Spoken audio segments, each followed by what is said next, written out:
ఒక నిశ్శబ్దమైన అరణ్యంలో ప్రతిరోజు కష్టపడి పనిచేయడం ఇష్టపడే ఒక చిన్న తాబేలు ఉండేది. ఇతర జంతువులు అతన్ని నిదానంగా ఉన్నావని చెప్పేవారు, కాని తాబేలుకు ఎప్పుడూ బాధగా అనిపించేది కాదు. ప్రతి ఉదయం అతను తన చిన్న ఇంటిని ఎంతో శ్రద్ధగా శుభ్రం చేసేవాడు. సబ్స్క్రైబ్ చేయండి. దూరంగా ఉన్న వాగు నుండి కూడా అతను నీళ్లు తెచ్చుకునేవాడు. ఎంతగా పనిచేస్తున్నావు అని కుందేలు అతన్ని ఎగతాళి చేసింది.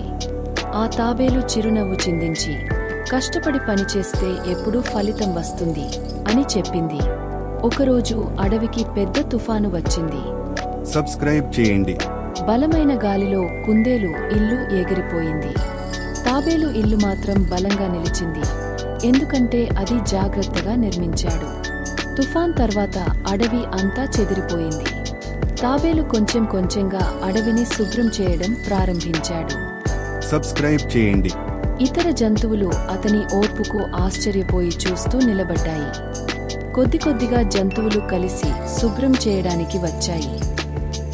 శుభ్రమైన అడవిలో అన్ని జంతువులు సంతోషంగా జీవించాయి. తాబేలును ఆట పట్టించినందుకు కుందేలు పశ్చాత్తాపం పడ్డాడు. అతను చెప్పాడు, నువ్వే సరైంది చెప్పావు. కష్టం చేస్తే అన్ని మంచిగానే జరుగుతాయి. సబ్స్క్రైబ్ చేయండి.